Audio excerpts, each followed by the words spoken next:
Oh, welcome back to the channel.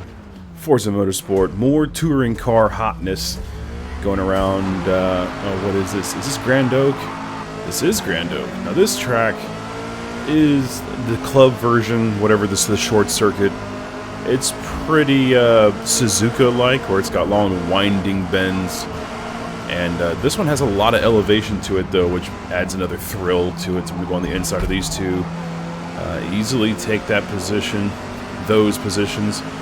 I spoke too soon because I'm about to get sandwiched. Let's see what happens here. Oh, okay, get to keep those positions. I'm up into 4th place. So starting in 7th, I believe, and up into 4th, a half a lap in. This track is okay so far. Oh, he just pushed him.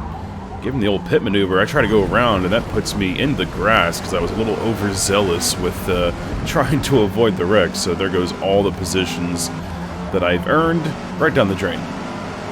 This track is pretty fun, Suzuka-like, lots of elevation, can be quite challenging at times. For whatever reason, I remember struggling quite a bit with a touring car on this track. I just couldn't find my true pace. I was still competitive in this lobby, but struggling, going on the outside, braking super late, and or not braking at all, just sliding into the grass. And one thing about Forza Motorsport, you really don't want to touch the grass, or it's going to vacuum you into the bushes, through the signs. So now I'm back into 9th place, and things are getting ultra spicy. R33 Gamer right behind me, looking at me like I'm easy prey. Somebody else going off, touching the grass, and going wide there. We're going to scoot ahead a little bit to the end of lap 2. And this guy just hits the brakes and puts on the hazard lights. I don't know what happened there. That was weird. Must have had an important phone call, so I'm up into 8th place.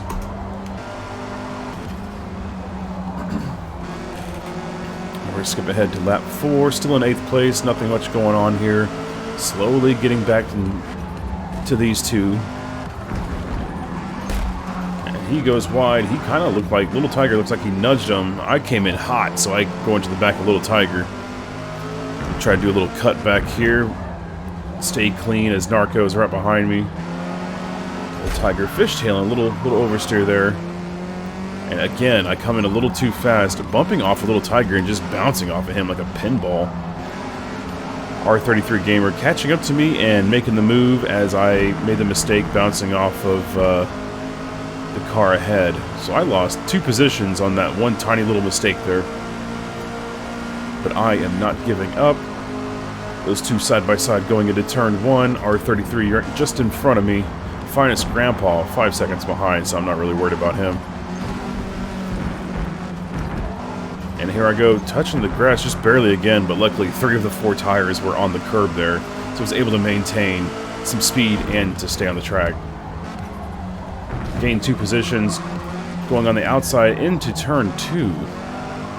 Narco's right here.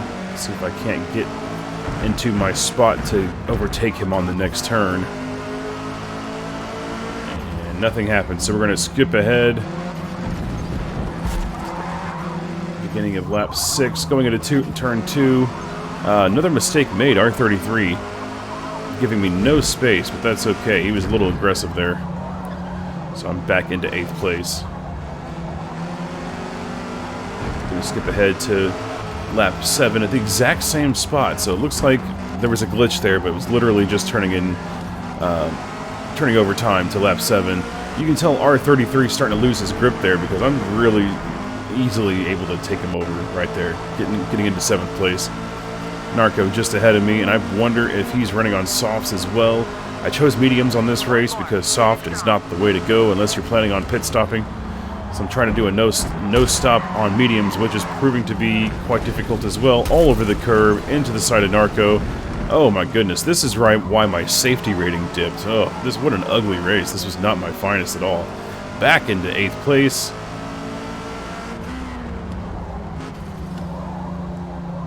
But if I remember right, yeah, see, R33 does not have any grip. He's all over the place.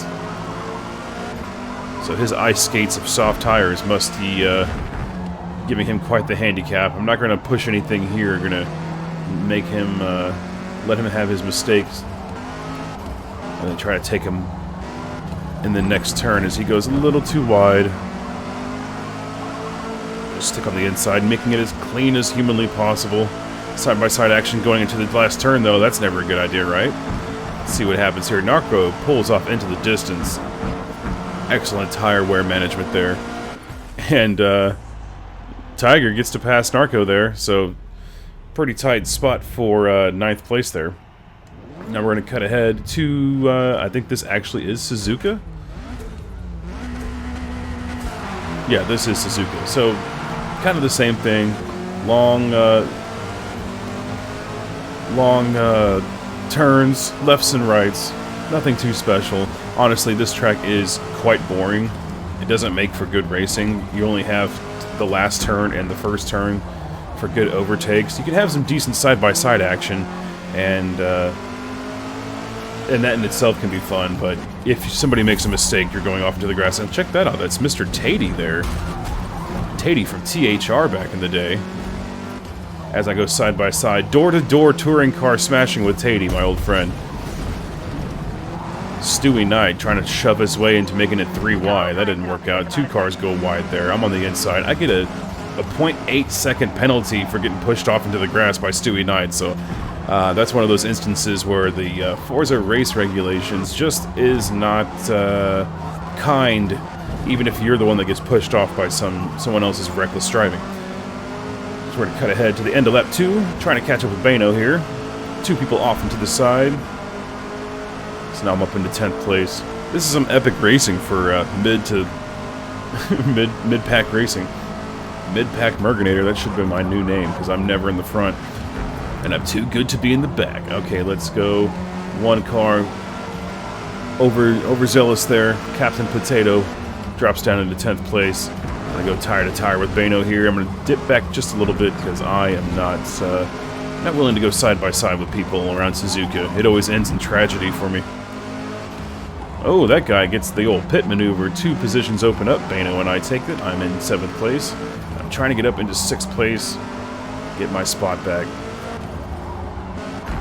We're going to cut way ahead to lap 7 as the fog and the clouds cleared up just a little bit. Bano touches the grass just barely and it vacuums him in. It sucks him in there. And I'm now up into 5th place. Alright, so we're on the last lap here.